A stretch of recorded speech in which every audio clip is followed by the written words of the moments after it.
What generalizations does the rest of the world make about Germany? I've picked out 5 German stereotypes. How much truth is in them and where did they come from? But first of all, which ones annoy Germans the most? Viele denken, wir würden in Lederhosen rumrennen und Oktoberfest, Bier trinken. Dirndl und Lederhosen, das ist ein Klischee, das kann man so nicht nehmen. Dass die deutsche Sprache so aggressiv wirkt. Dass die Deutschen keinen Humor haben, also jedes Land hat irgendwie einen eigenen Humor, also das ist Quatsch. Ein bisschen umständlich, langweilig, das sind wir ja eigentlich nicht. Romanticized images of Germany often include a woman dressed like this. This is a Dirndl, and the male equivalent is Lederhose, literally leather trousers. These types of folk clothing are very specifically linked to the southern state of Bavaria and neighbouring Austria. You might come across people wearing them day to day in Bavaria, but it's most common on special occasions and during festivals like Oktoberfest. The Dirndl is just one example of folk costume in Germany. Most traditional dress, known as Tracht, started out as work clothes for peasants. Various aspects of traditional idealised German culture, including Tracht, were later used in Nazi propaganda. The Dirndl even got a bit of a makeover under the Nazi regime. A lower neckline, a slightly shorter skirt, and a tighter waist. The designs seen today vary from very traditional to very modern. And apparently, the position of the apron's bow can indicate relationship status. For example, tied on the right means married or engaged, and on the left means single. The stereotypical image of a German also tends to include a beer in the hand, usually in one of these enormous glasses. In fact, the Maß is another element of Bavarian culture that has somehow come to dominate the image of Germans abroad. Germany actually has an impressive range of glassware, sometimes with a specific glass to go with a specific type of beer, like this Kolsch glass from Cologne. Of course, not all Germans like beer, but it is an important part of the culture overall, with different beers also connected to regional identities. Traditional brews, which follow the rules of the beer purity law, still dominate, but the country has seen a boom in craft varieties too. And the popularity of non-alcoholic beer shows that the Germans' taste for beer is more than just a thirst for alcohol. Cheers to that! 5 Minuten vor der Zeit ist des Deutschen Pünktlichkeit.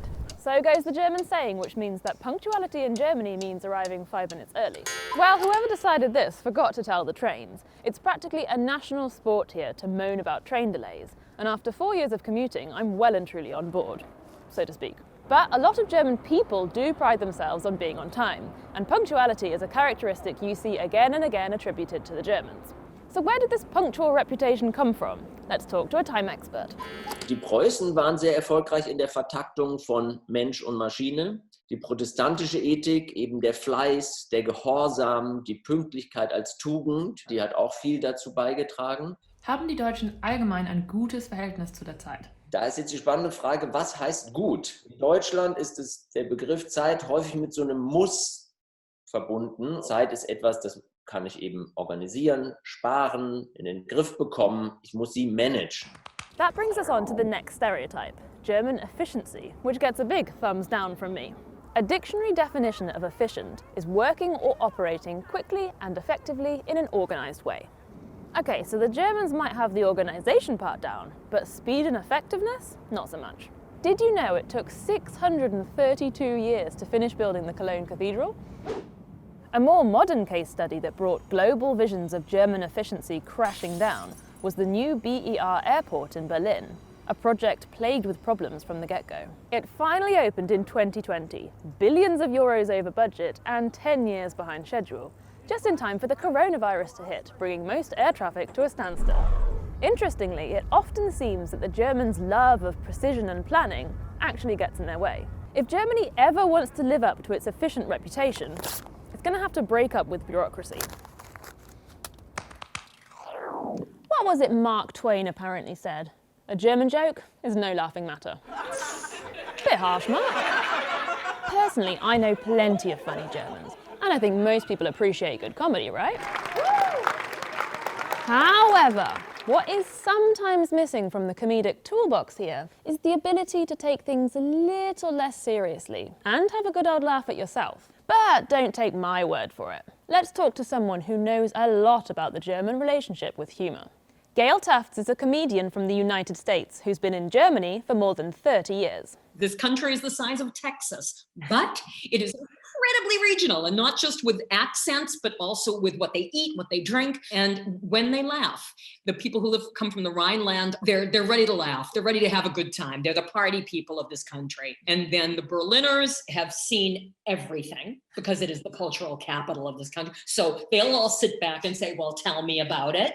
And the North Germans are incredibly dry, but really smart. And in the South, there's a warm-heartedness. In Stuttgart, for example, talk about food. You can do a 20-minute monologue about bread. They will be rolling in the aisles in Stuttgart. So where does the no sense of humor reputation come from? You have to kind of go back to the Second World War in those glorious, the golden 20s, where there was so much entertainment and so much theater. A lot of the Germans that were involved in that were Jewish. And they were either exterminated and murdered, or they fled to the States. And after the war, of course, things weren't that funny, because where does comedy come from? It comes from my experience, my storytelling.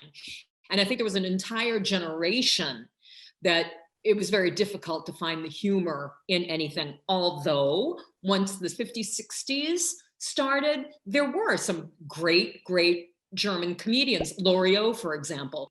In the 90s and the 2000s, all of a sudden comedy clubs started popping up and mixed shows where there would be 4 different comedians a night. And now you've got a comedian for every taste. Germans do have a sense of humor, and thankfully it's thriving, because in these times we all need a sense of humor.